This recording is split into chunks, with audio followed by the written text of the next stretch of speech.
Salut à tous et bienvenue sur Orbet Moteur pour suivre avec nous un résumé de la deuxième épreuve du championnat du monde de supermoto qui s'est déroulé en France sur le superbe tracé de Villars-sous-Écot. Un circuit où l'on espère voir bien sûr les frères Charrère ici à l'image. Une petite découverte du team Husqvarna également pour présenter toutes les forces en présence de cette catégorie supermoto, que ce soit en S1 ou en S2. Avant toute chose, petite présentation de cette épreuve de Villars-sous-Écot avec également un petit résumé de ce qui s'est passé lors de l'épreuve d'ouverture en Italie il y a quelques semaines de cela, avec bien évidemment des Italiens aux avant-postes, mais surtout un vainqueur en catégorie S1. Il porte la plaque numéro 12, il s'appelle Bernd Heimer, il est allemand, il a dominé cette ouverture en catégorie S1. Satisfaction bien évidemment dans le team KTM avec les ambitions affichées par Bernd Heimer. En revanche, petite déception du côté de Gérald Delépine, le champion du monde en titre, qui était un peu moins en vue durant cette ouverture. Il a pas mal galéré avec les réglages de sa Husqvarna officielle. Du coup, pas mal de pilotes en ont profité, avec notamment Ivan Lazzarini. Marcel Goetz était également dans le coup, mais c'est bel et bien Bernd Heimer qui s'est imposé dans les deux manches. Un doublé retentissant qui lui permet d'occuper les commandes de ce championnat. On va suivre maintenant un résumé de la catégorie S2 avec plusieurs hommes en forme, à commencer par le français Jérôme Giraudot, champion du monde dans cette catégorie en 2004, 8e seulement la saison passée. Jérôme Giraudot qui s'est imposé durant cette épreuve d'ouverture, mais il a dû batailler ferme face à son coéquipier Frédéric Bollé. Petit sourire dans le team Aprilia effectivement, puisque les deux pilotes du team ont dominé cette épreuve d'ouverture, sans oublier bien évidemment Thierry Van Den Bosch qui les a rejoints dans ce team et dans cette catégorie. Ça fait 3 Français dans le team Aprilia et les 3 Français sont dans le coup, avec donc cette première place de Jérôme Giraudot.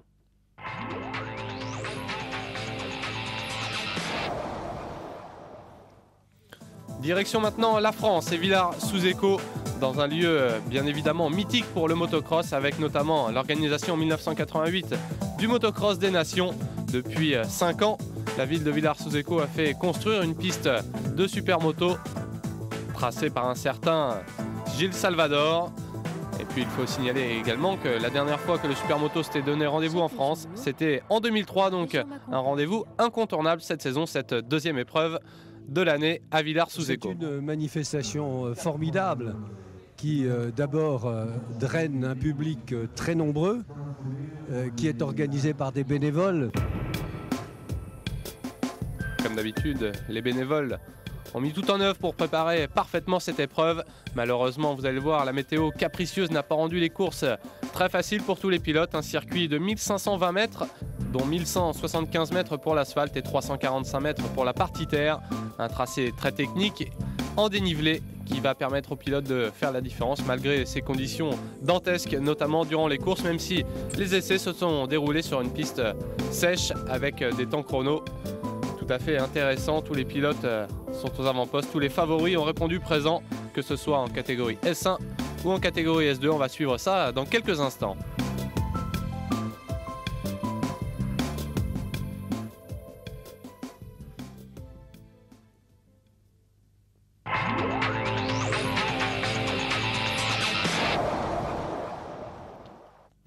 Avant toute chose, on va découvrir ce tracé de Villars-sous-Écot avec les deux frères Charrère qui occupent les avant-postes en catégorie S2 et qui sont sociétaires de ce motoclub. On commence avec la ligne droite de départ, un premier virage à gauche, suivi d'un droite, on descend, même si sur la caméra on ne le voit pas trop. On enchaîne ensuite avec une grande courbe à gauche avant de remonter. Freinage délicat avant d'attaquer une épingle à droite, on redescend, virage en dévers très difficile à négocier. Virage ensuite à droite serré, petite réaccélération, nouveau freinage avec une épingle à gauche et on relance pour la partie la plus rapide de cette piste avec une longue ligne droite. Cette petite chicane, là aussi freinage très délicat. virage assez serré à gauche. On remonte légèrement. Courbe assez rapide sur la gauche. Virage très lent ensuite à droite avant d'entrer dans la partie terre avec tout d'abord une belle table. Petite bosse au freinage. Deux trajectoires, on l'a vu. L'intérieur ici est privilégié par les frères Charrer, mais également l'extérieur. Ensuite, grande courbe en terre avec un freinage évidemment délicat avec les pneus slick dans cette partie. Petit dévers sur la droite, nouvelle petite bosse. Freinage assez lent, on le voit, 3 trajectoires possibles dans cette partie terre. Nouveau saut, partie terre qui propose plusieurs trajectoires et qui permet donc au pilote de se dépasser. On revient ensuite sur l'asphalte avec cette grande courbe à droite assez rapide avant de passer devant les stands. Nouveau virage à gauche et nous voici sur la ligne de départ. C'est un circuit vraiment unique de par son dénivelé. Il y a beaucoup de montées et de descentes, c'est ce qui fait sa particularité et son charme. À rouler, c'est vraiment très agréable et il dispose vraiment d'une très belle partie terre où il y a beaucoup de traces. Donc je pense qu'on aura droit à de très belles courses sur ce circuit.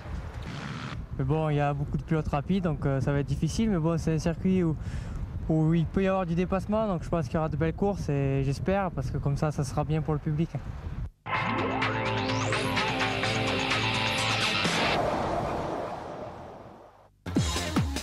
Après cette présentation du terrain par les deux frères Charrer qui nous ont vanté tous les bienfaits de ces trajectoires dans la partie terre et du tracé très technique, on le répète, beaucoup de dénivelé et des trajectoires très difficiles à assimiler, bien évidemment pour faciliter la découverte de ce circuit. Les pneus ont un rôle extrêmement important, on va découvrir cela dans ce petit reportage qui leur est consacré, notamment chez Dunlop, qui équipe cette année toutes les machines du plateau.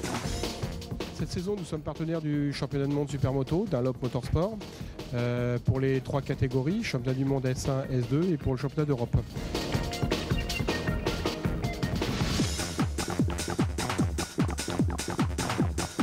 Décision de la part de Ustream qui n'a pas fait l'unanimité dans le parcours évidemment, puisque quelques pilotes étaient sous contrat avec des marques concurrentes, qui vont donc maintenant devoir se familiariser avec les pneus Dunlop.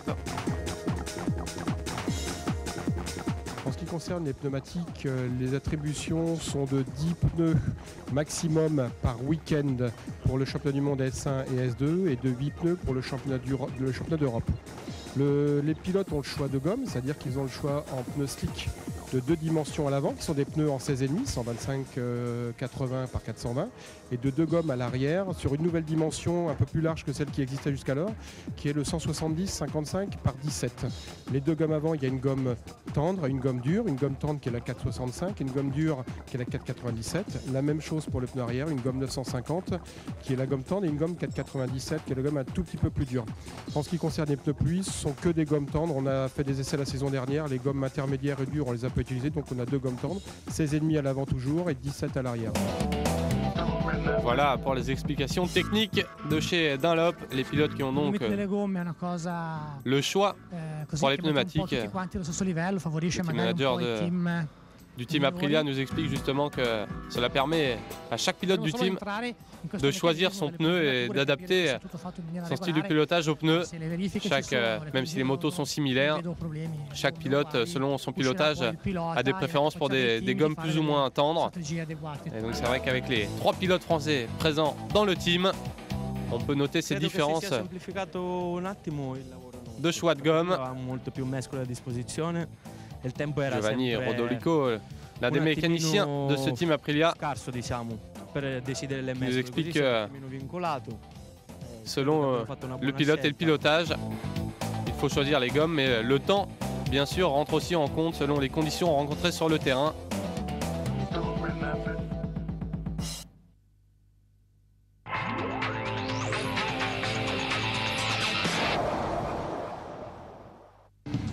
Petit reportage maintenant consacré à la suprématie française. Il faut bien dire que ce championnat du monde Supermoto, les forces tricolores sont bien représentées avec pas mal de pilotes, notamment Aurélien Roland qu'on vient d'apercevoir, qui va effectuer une course vraiment surprenante du côté de Villars-sous-Écaux. On suivra ça dans quelques instants. On est ici avec Thierry Van Den Bosch. On a également aperçu Boris Chambon, Sylvain Bidard, Jérôme Giraudot, Frédéric Bollet. Beaucoup de pilotes français talentueux qui risquent de frapper fort tout au long de la saison. On est justement ici avec l'Aprilia numéro 5 de Fred Bollet que l'on va tout de suite écouter.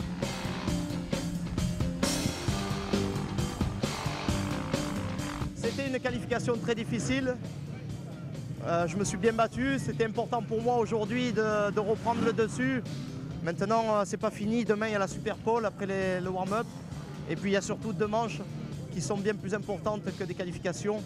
On a pu voir à Castelletto où j'avais fait le meilleur temps, mais malheureusement en course, c'était pas pareil. Donc là, maintenant, on va essayer de rééditer la qualification en course. Voilà. Frédéric Bollet qui devra se méfier de cet homme. Et Eddie Seal, lui aussi extrêmement rapide durant la séance qualificative. Et comme vous le savez certainement, on retrouvera les 4 pilotes les plus rapides de cette séance qualificative le lendemain pour un tour lancé. Ça s'appelle la Super Pole et ça définit la première ligne de départ. On retrouvera également Adrien Charard et son numéro 2 pour cette Super Pole.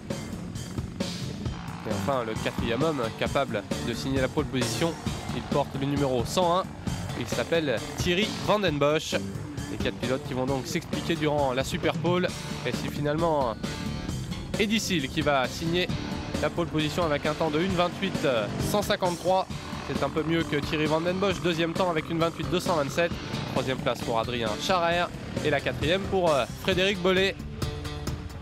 Et puis en catégorie S1, les 4 pilotes les plus rapides sont Heimer, Lazzarini, Delépine et Gautz. Je me suis concentré pour faire le meilleur tour, le dernier tour avec les meilleurs pneus. Donc j'ai encore fait une petite faute dans la partie en terre. J'aurais pu aller un petit peu plus vite, mais bon, ce sera pour demain.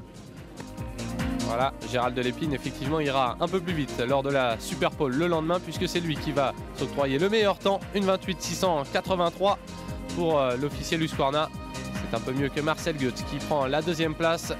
On retrouve ensuite Bernd Heimer, le leader du championnat, au 3e rang, juste devant Ivan Lazzarini ici avec son numéro 30.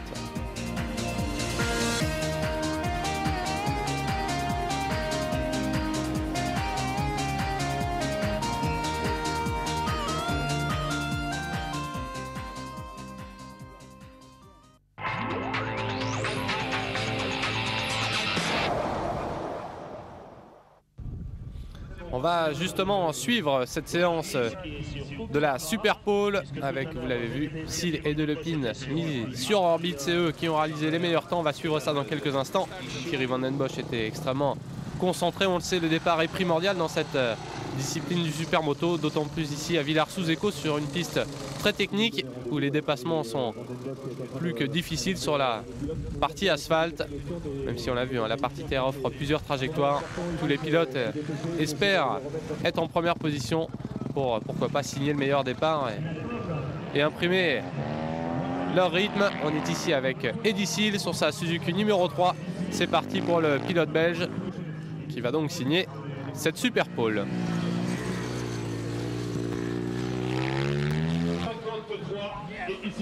Ça s'est très bien passé aussi, puisque j'ai fait 2 fois la pole, 1 fois 2e. Ce matin, la pole au warm-up, la pole à la Super Pole, donc ça peut pas mieux se passer que ça. Satisfaction donc pour Eddie Seal. On est ici maintenant en catégorie S1. On a vu Marcel Goetz qui jetait un petit coup d'œil sur l'écran de contrôle. Les 4 pilotes qui sont prêts à partir. Bernd Heimer est manifestement détendu, tout comme Gérald Delépine.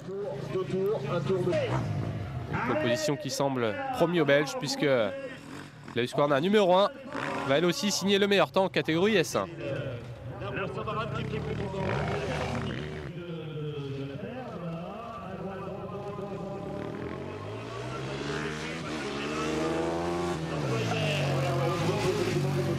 Je me sens bien, la moto va bien, j'aime bien le circuit, donc j'ai fait le maximum.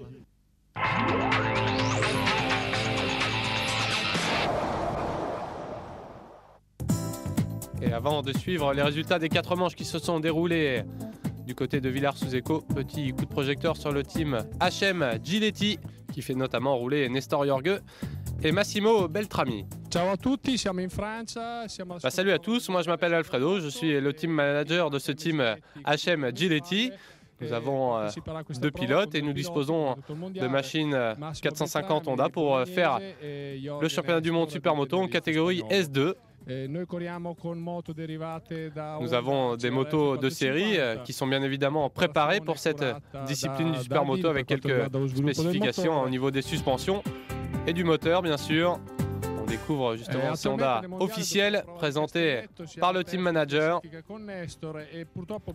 Nous avons fait pas mal de développement au niveau des suspensions pour s'adapter au pilotage de nos deux pilotes.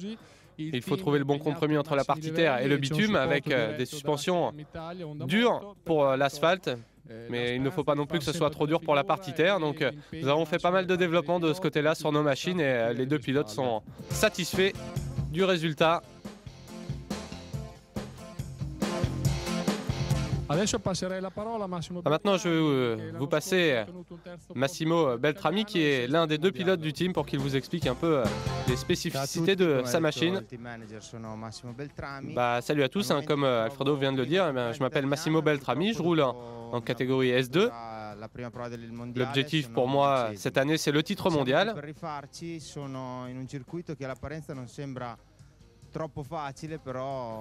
Évidemment, la concurrence est féroce cette année, mais je pense avoir les capacités pour jouer le titre cette année, d'autant que le team Giletti fournit vraiment une Honda très performante. On a fait pas mal de modifications au niveau notamment des suspensions pour s'adapter à mon pilotage, mais aussi au niveau du moteur pour gagner un peu de puissance, avec notamment une grosse préparation sur la culasse et sur le carburateur. Et puis ensuite, il y a pas mal d'ajustements au niveau du poste de pilotage pour s'adapter à mon style.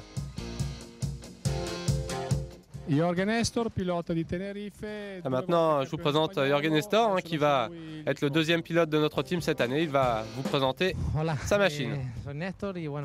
Salut à tous, moi je m'appelle Nestor Jorge. Je suis donc pilote pour le team Honda Giletti en catégorie S2. Cette année, j'ai de gros objectifs car je sais que le team est en mesure de m'apporter ce que j'attends et j'espère pouvoir me battre devant. Je n'ai pas vraiment d'objectif précis, mais dès que j'en aurai la possibilité, j'essaierai de faire du mieux possible avec pourquoi pas quelques victoires de manche. Et je pense que si je roule bien tout au long de la saison, je pense qu'à la fin, ça peut payer. En principio, por ahora ya te digo, muy contento de estar aquí.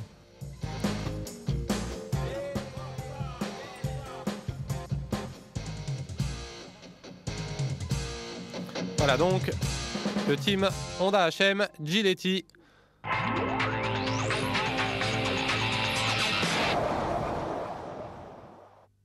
Nestor Jorge et Massimo Beltrami, on va les retrouver derrière la grille de départ pour la première manche catégorie S2 avec un public ravi notamment de ces petites démonstrations pour faire patienter avant le début des hostilités avec donc la première manche catégorie S2 et une première manche très animée puisque la pluie fait son apparition. Malheureusement tous les pilotes se sont alignés sur la grille avec des pneus slick, donc vous allez voir, les choses ne vont pas changer et les pilotes vont devoir faire avec. Ça va nous offrir un beau spectacle, même si il ne faut pas commettre d'erreur bien entendu dans ces conditions.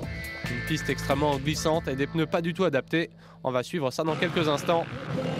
On découvre tout de suite la ligne de départ avec la Super Pole réalisée par Eddie Seale devant Van Den Bosch, Charrer, Frédéric Bollet, beau tir groupé des Français avec une superbe 5e place. On en parlait tout à l'heure de Aurélien Rollin au guidon de sa Yamaha du team Les Deux Roues.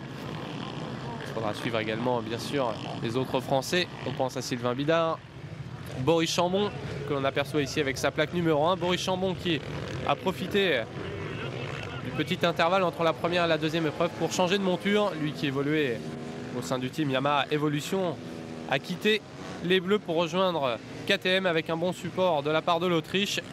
Il a rejoint le team italien Miglio Ratti. Et on découvre donc Boris Chambon sur la moto avec laquelle il a été champion du monde l'an dernier, même si ce n'est pas tout à fait le même soutien. On verra si Boris Chambon va pouvoir tirer profit de ce changement de machine. La pluie qui arrive sur cette piste de Villars-sous-Écot. On l'a dit, un départ vraiment primordial, d'autant plus dans ces conditions où les dépassements vont être très délicats. Les pneus slick, la pluie. Réponse dans quelques instants avec tout d'abord le départ avec une superbe sortie de grille d'Adrien Charrère qui va tenter de s'infiltrer à l'intérieur sur Eddie Seal. Mais c'est bien le Belge, auteur de la pole position, qui reste en tête. Adrien Charrère second, on retrouve ensuite Thierry Van Den Bosch. Aurélien Roland est très bien parti, lui qui s'est lancé de la deuxième grille. Allez, Eddie Seal et Adrien Charrère qui ne prennent pas de risque dans ce début de course. Thierry Van Den Bosch juste devant Aurélien Roland qui va se louper ici au freinage de la chicane. On l'a dit, les repères vont complètement évoluer au cours de cette manche. Les pneus qui ne sont pas du tout adaptés et qui vont donc apporter leur lot de surprises tout au long de la manche.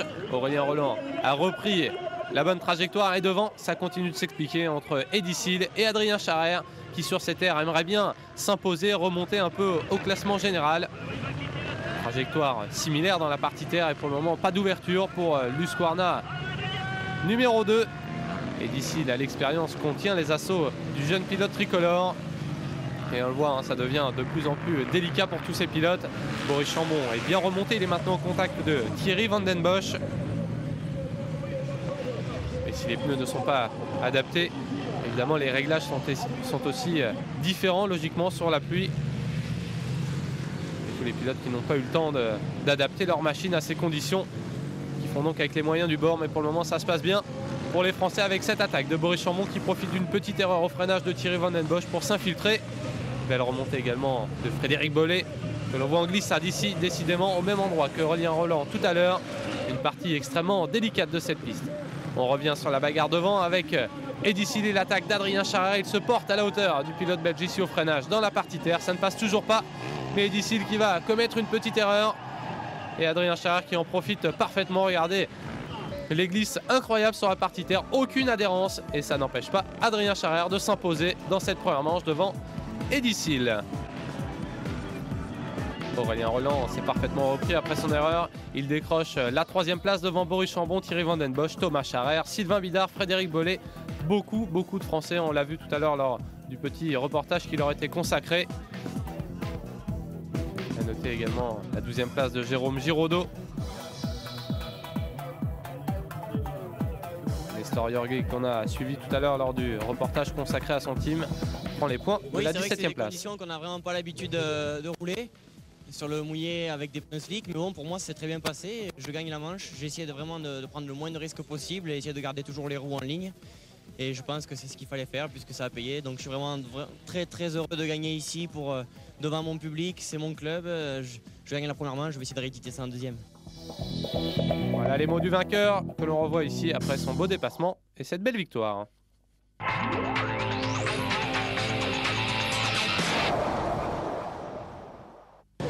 Une deuxième manche qui risque d'être différente car si la pluie est toujours au rendez-vous, les pilotes ont pu adapter leur réglage et prendre les bons pneus. On est ici avec un petit problème pour Davide Gozzini avec l'Husqvarna numéro 11 malheureusement qui ne va pas prendre le départ. Tout à l'heure c'est Eddie Seal qui avait viré en tête mais cette fois-ci ça semble bien parti pour Thierry Van Den Bosch à l'intérieur qui a poussé un peu Eddie Seal. Du coup Adrien Charrère en a profité, petit accrochage derrière. Les pilotes qui vont pouvoir repartir et devant explication entre Adrien Charrère qui a donc profité du premier virage pour prendre les commandes tout de suite de cette seconde manche. Thierry Van Den Bosch est là lui aussi. Nestor Jorge est mieux parti, il occupe la 3e place et malheureusement premier coup de théâtre dans cette seconde manche avec la chute de Boris Chambon qui va repartir bon dernier. Le champion du monde en titre qui va ensuite nous gratifier d'une superbe remontée. On était ici en bagarre avec Sylvain Bidard et Aurélien Roland.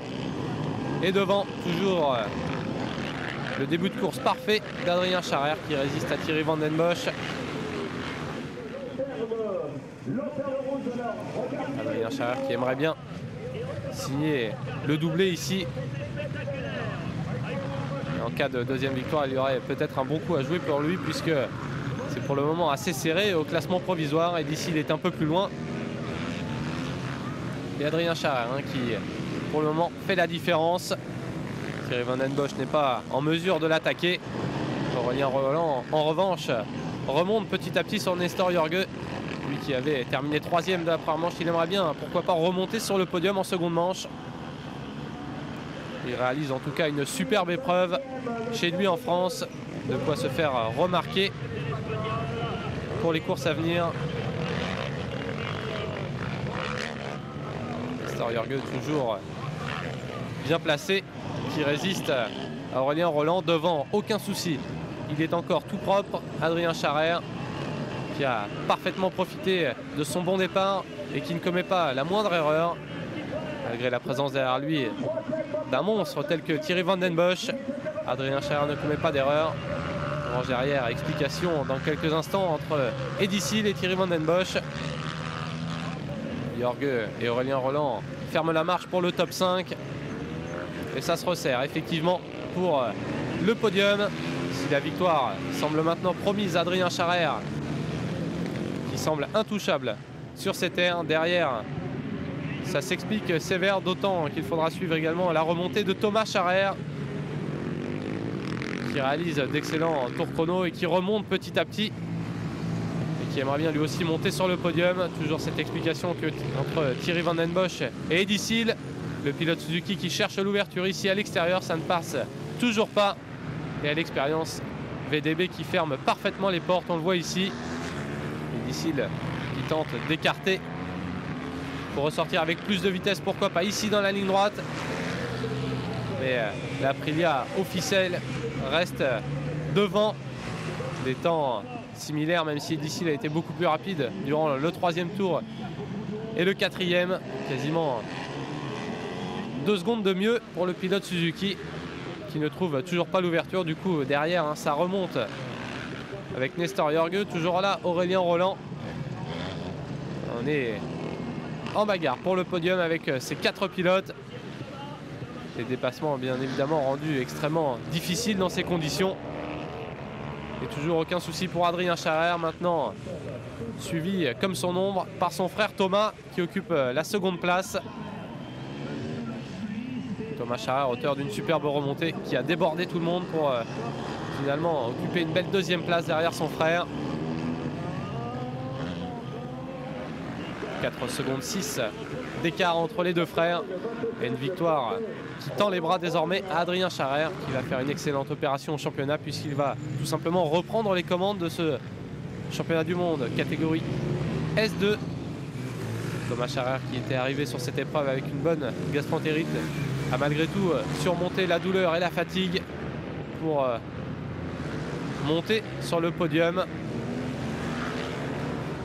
Madame sera tout ça avec beaucoup d'attention, elle qui coach parfaitement Adrien et Thomas Charrer.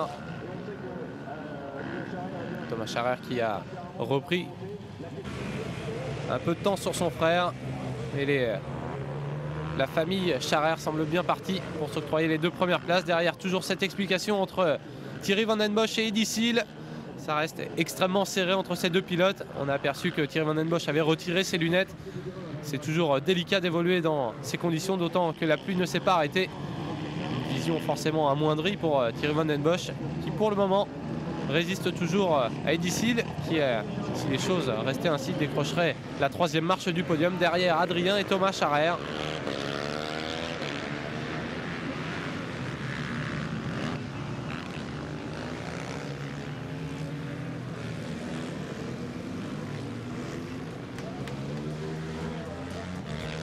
Et les choses ne vont plus évoluer.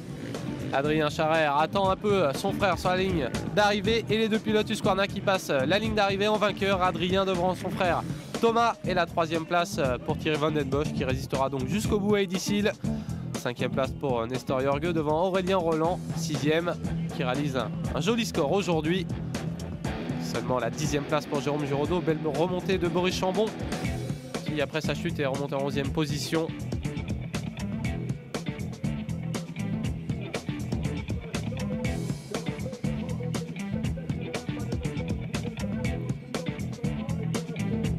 Frédéric Bollé, malheureusement, qui a abandonné suite à un problème technique, et qui perd donc pas mal de place au championnat. Petit coup de projecteur sur ce Grand Prix de France avec la première place pour Adrien Charrer devant Eddy Sil, Thomas Charrer qui monte sur la 3e marche du podium devant Thierry Van Den Bosch, Aurélien Roland superbe 5e devant Boris Chambon, Sylvain Bidard. Jérôme Giraudot prend la 10e place, Frédéric Bollet seulement 15e.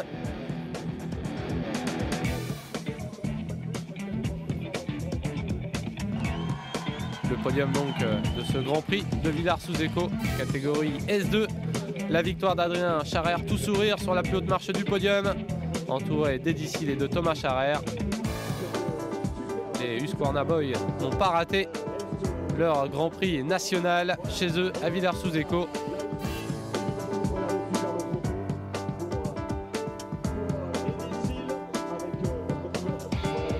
Adrien Charrer qui va donc récupérer la plaque rouge de leader au championnat du monde. Gros coup réalisé par la famille Charrer. Ils l'avaient annoncé. Rendez-vous du côté de Villars-sous-Écaux. Ils ont tenu promesse en réalisant un superbe week-end. La plaque rouge de leader, elle est désormais aux mains d'Adrien Charrer, que l'on écoute tout de suite au micro. Oui, je suis vraiment le plus heureux des hommes aujourd'hui. C'est le Grand Prix de France, je gagne les 2 manches, je prends la plaque rouge. Je vois pas ce que j'aurais pu espérer de mieux. Et pour ça, je veux vraiment remercier toute l'équipe qui m'a beaucoup aidé. En particulier David Garcia et mon mécano. Donc voilà, je suis vraiment très heureux aujourd'hui et j'espère que ça va continuer ainsi. Adrien Charrer qui mène désormais le championnat avec 78 points, c'est 7 de mieux que Thierry Van Den Bosch qui est déjà second. Attention à VDB au fil de la saison, Eddy Sil sur la 3e marche du podium. On retrouve ensuite Giraudot, Jorge Bollet, Thomas Charrer 7e devant Sylvain Bidard, Boris Chambon, Balducci 10e devant Pignotti, Rispoli, Aurélien Roland qui pointe désormais à la 13e position devant Beltrami et Verde Rosa. Voici pour le top 15 de cette catégorie S2. Le classement des constructeurs, Aprilia devant Husqvarna, Suzuki, Honda, Yamaha, KTM et TM. C'est assez serré, seulement 2 épreuves de couru et déjà 2 vainqueurs différents.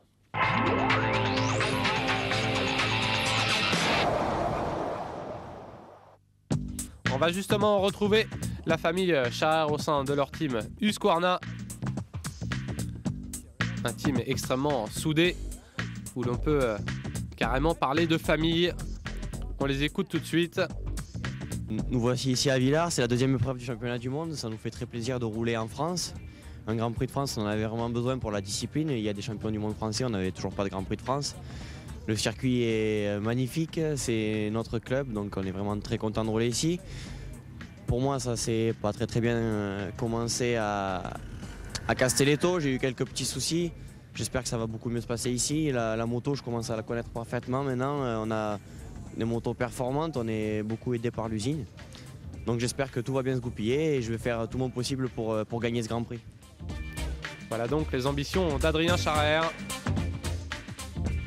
Cette année, c'est très important pour moi parce que j'ai prouvé des choses l'année dernière et j'espère que cette année, il faut que je les confirme. Donc en Italie, ça s'est un peu mal passé. J'espère que ici, c'est mon circuit. Et bon, je suis un peu malade, mais bon, je vais quand même essayer de faire de belles choses et je vais essayer de bien remonter au championnat et de montrer que je peux être quelqu'un pour viser la victoire.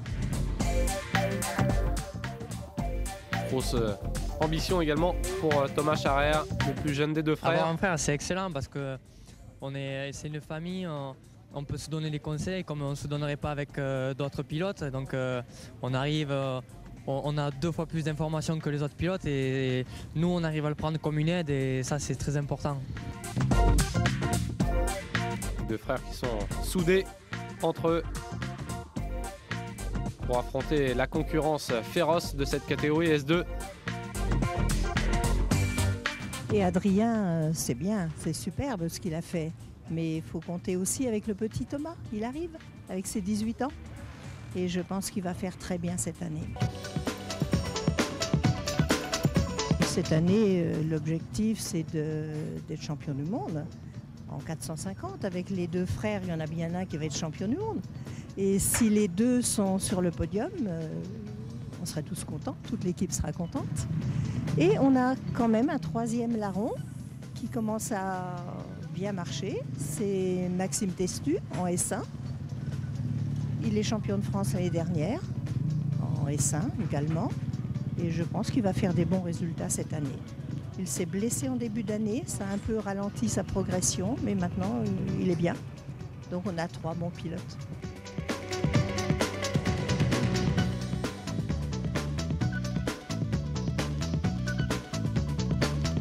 Oui, bonjour. Donc, entre la moto d'Adrien et celle de Thomas, il n'y a aucune différence, c'est exactement les mêmes. Il y a juste une petite différence au niveau du frein avant. Donc, Thomas, il a une pince radiale et Adrien, il a opté pour une pince additionnelle. Autrement, au niveau partie cycle, au niveau des suspensions, ça, c'est les mêmes settings.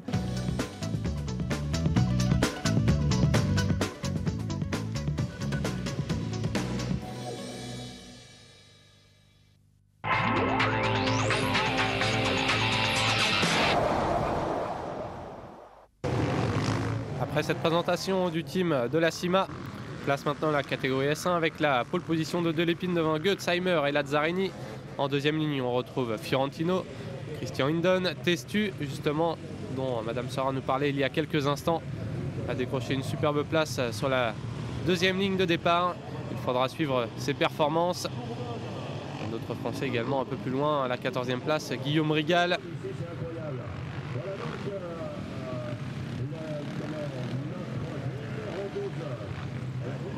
Catégorie S1 dominée pour le moment par Berntheimer qui a réalisé le doublé du côté de l'Italie.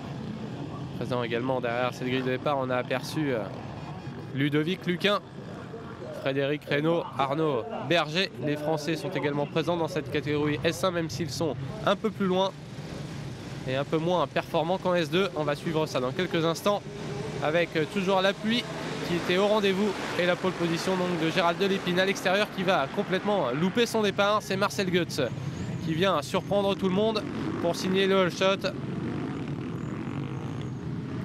Le Suisse mène la manche devant Berntheimer au guidon de sa KTM. Pour le moment, la 3e place seulement pour Gérald Delépine, le Belge qui a dominé les séances qualificatives avec la pole, la super pole. Mais pour le moment, il est derrière Marcel Goetz et Berntheimer. Il va falloir pour lui trouver des trajectoires pour pouvoir dépasser ses poursuivants. Mais pour le moment, c'est loin d'être le cas, puisque devant, les deux leaders se sont envolés avec cette attaque de Berntheimer qui s'est envolé sur la table pour déposer Marcel Goetz. Une action assez incroyable de Berntheimer dont on connaît la fougue quand il est au guidon de sa machine. Le pilote allemand qui vient donc de s'emparer des commandes de cette première manche. Marcel Goetz qui doit maintenant faire face aux attaques de Gérald Delépine qui petit à petit a trouvé son rythme et qui est revenu au contact des deux hommes de tête. Tadej Skwarna, numéro 1, est bel et bien là. Lui qui a rencontré quelques petits problèmes sur Tadej Skwarna lors de l'épreuve d'ouverture. Il a désormais trouvé des bons réglages, notamment au niveau du moteur. Et il le prouve depuis le début du week-end avec peut-être un dépassement ici au même endroit que Berntheimer. Marcel Goetz vient de perdre 2 places au même endroit sur cette table et cette partie terre qui permet donc au pilote de pouvoir se dépasser. Gérald Delépine ne s'est pas arrêté en si bon chemin. Il est désormais au contact de Berntheimer. Le Belge qui paraît beaucoup plus rapide que lors de l'épreuve d'ouverture. Et tout de suite, il va trouver l'ouverture, surprendre Berntheimer ici à l'intérieur. Dépassement imparable. Il a consécutivement débordé Marcel Goetz dans la terre, puis Berntheimer sur l'asphalte. C'est bien le pilote en forme de cette première manche du côté de Villars-sous-Écot. Il confirme ses excellents temps chrono, mais attention à Berntheimer qui ne va certainement pas en rester là et qui va tout faire pour rester au contact de Gérald Delépine. Mais c'est bel et bien le champion du monde en titre qui va s'imposer avec autorité dans cette première manche devant Berntheimer, Marcel Goetz, Maxime Testu, on en parlait tout à l'heure, le Français qui décroche une belle 4e place devant Christian Hindon, Ivan Lazzarini, Fiorentino 7e. Guillaume Rigal prend les points de la 13e place. C'est également la 12e place de Ludovic Luquin. Castelletto, c'était très difficile. Ici, on a trouvé des nouveaux réglages moteurs, beaucoup plus faciles. Et ça faisait 1 an que je le demandais, donc aujourd'hui, je l'ai eu. On a changé l'assiette de la moto. Bon, tout de suite, j'ai fait le meilleur temps hier, aujourd'hui, je gagne la première. Je pense que pour la deuxième, s'il fait comme ça, je vais pouvoir encore améliorer un petit peu la moto. Et bon, j'ai roulé tranquille, j'ai pas forcé, je me suis pas énervé, mais je peux encore aller plus vite. Ça promet du beau spectacle pour la seconde manche.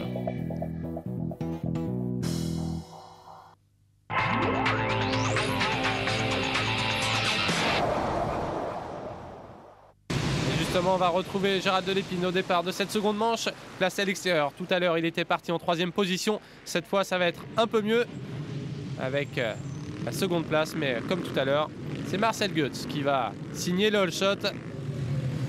Le pilote KTM qui va cette fois-ci tenter de résister encore un peu plus à Gérald Delépine. Lui qui monte en pression dans cette catégorie S1. En revanche, le premier coup de théâtre de cette seconde manche catégorie S1, on vient de le voir, c'est l'erreur de Berntheimer qui s'est complètement loupé. Du coup, il est englué au milieu du paquet.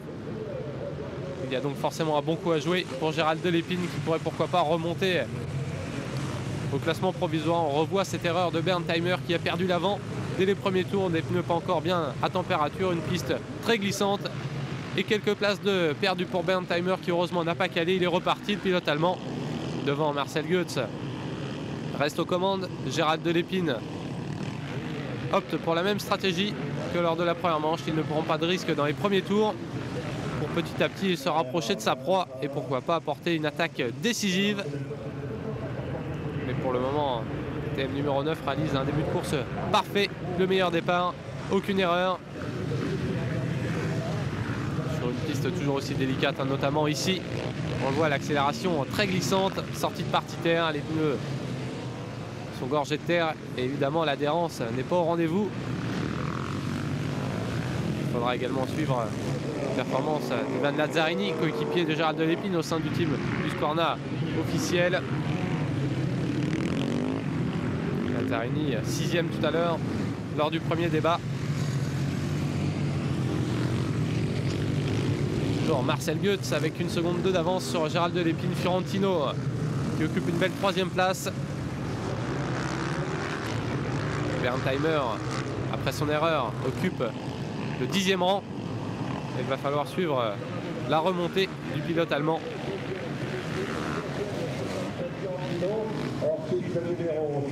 Et Fiorentino en bagarre pour la dernière marche du podium avec Christian Hindon, 4e.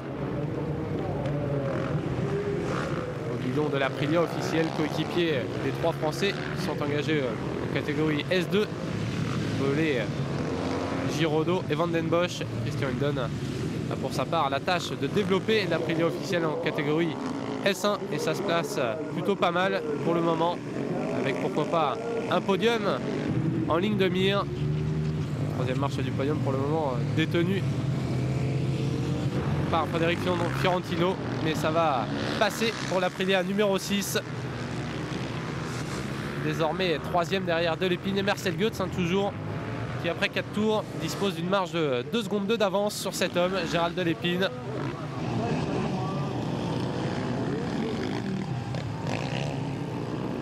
Son style toujours aussi coulé, Gérald Delépine ne commet pas la moindre erreur.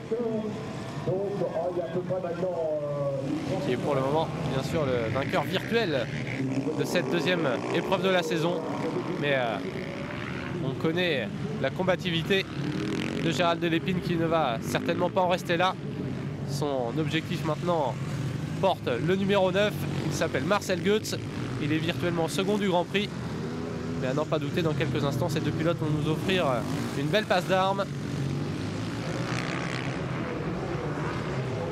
Gérald Delépine a récupéré 1 seconde en 3 tours. Il pointe à 1 seconde 3 maintenant de la KTM. Leader depuis le premier virage. Berntheimer est revenu déjà en 7e position, mais à plus de 20 secondes de cet homme. Mauvaise opération pour le pilote KTM qui va perdre pas mal de points au championnat. Lui qui avait dominé l'ouverture, cette fois-ci c'est plus compliqué pour Berntheimer. 7e de cette seconde manche. Second tout à l'heure, battu à la régulière par Gérald Delépine. le champion du monde en titre, monte en pression dans ce championnat. Il l'a dit tout à l'heure sur le podium, il a trouvé des bons réglages sur sa Husqvarna officielle. Il est dorénavant en parfaite harmonie avec sa machine. Et il est d'ores et déjà revenu au contact de Marcel Goetz qui vient de commettre une erreur ici. Du coup, Gérald Delépine, avec pas mal d'opportunisme, profite de cette situation pour s'emparer des commandes de cette manche. Désormais, plus rien ne pourra empêcher le Belge de filer vers un superbe doublé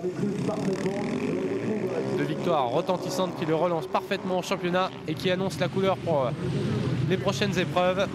Même si Marcel Goetz reste au contact, il ne pourra plus reprendre les commandes de cette seconde manche. Gérald Delépine qui jette un petit coup d'œil derrière. La différence est faite à l'entame du dernier tour. Et Gérald Delépine qui va donc remporter cette seconde épreuve de la saison à Villars-sous-Écot avec un doublé imparable. Lui qui avait réalisé la super pole malgré 2 départs au 3e et 2e rang. Il aura su trouver les solutions pour déborder ses adversaires à la régulière et s'imposer. Superbe prestation du champion du monde en titre.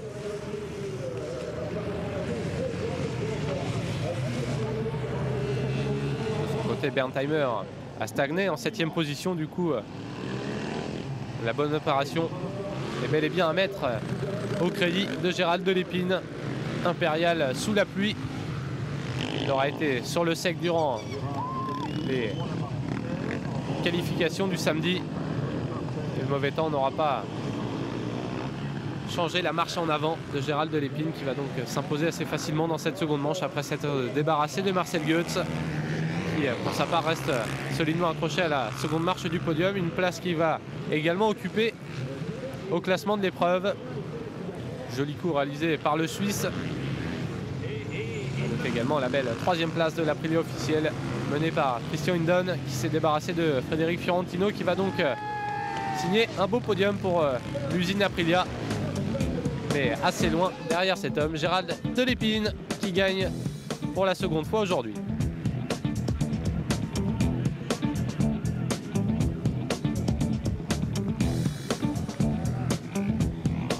Résultat de cette seconde manche, Delépine s'impose devant Goetz, Hindon, Fiorentino, Lazzarini, Testu 6e.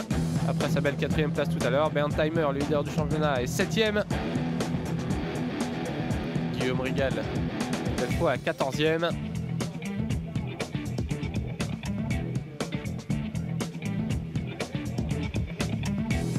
On va retrouver tous les pilotes de cette catégorie S1 pour le podium avec les 3 vainqueurs du jour. Gérald Delépine qui s'impose devant Marcel Goetz, Christian Hindon et Berntheimer finalement en 4e ex-aequo pour la 3e marche du podium. Et la bonne opération donc réalisée par Gérald Delépine qui va du même coup reprendre pas mal de points, remonter au classement provisoire. Lui qui était assez loin, il s'était complètement loupé lors de l'ouverture. Gérald Delépine qui va revenir à la 4e place avec 70 points. Qui va donc monter sur la plus haute marche du podium, ici à Villars-sous-Écot, entouré par Marcel Goetz et Christian Hindon. Le sourire évidemment sur le visage du pilote belge.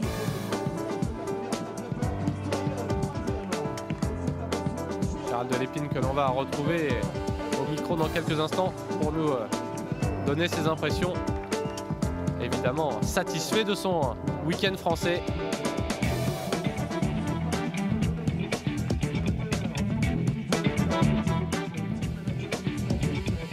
A noter également lors de ce Grand Prix la belle 5e place décrochée par Maxime Testu. Et la plaque rouge de leader, elle reste bien en main de Berntheimer qui fait la grimace, la tête des mauvais jours pour le pilote allemand, recouvert de boue. J'ai tout gagné ce week-end, meilleur temps chrono, super pole les 2 manches. J'avais dit que j'irais plus vite en 2e manche, j'ai attendu un petit peu, j'avais réglé ma moto différemment. Et quand je parviens à faire tout ça, je suis plus vite. Maintenant il faut que je réussisse à faire ça à chaque course. Et vraiment des conditions délicates, mais j'ai fait ça comme je devais le faire. Vraiment un bon travail ce week-end. Voilà donc Gérald Delépine, évidemment satisfait de son week-end. Il aura tout gagné à Villars-sous-Écot, que ce soit sur le sec ou sur la pluie, il a survolé les difficultés comme en témoigne ce saut. Le classement provisoire, Bernd Thymer toujours en tête avec 86 points devant Lazzarini. Inden, le beau retour de Gérald Delépine, 4e devant Fiorentino. Maxime Testu occupe la 7e place de cette catégorie S1. Marcel Goetz est revenu pour sa part à la 8e position. On suivra la suite de ce championnat lors de la prochaine épreuve en Autriche sur le circuit de Melk. Le classement des constructeurs, Husqvarna devant KTM, Aprilia, TM, Honda, Husaberg, Yamaha et WRM. La prochaine épreuve se déroulera donc le 25 juin prochain sur le circuit de Melk, un circuit où Boris Chambon s'est imposé il y a quelques temps de cela pour le championnat d'Autriche. On suivra donc avec beaucoup d'intérêt la performance des Français le 25 juin prochain sur le circuit de Melk en direct bien sûr sur AB Moteur. Salut à tous!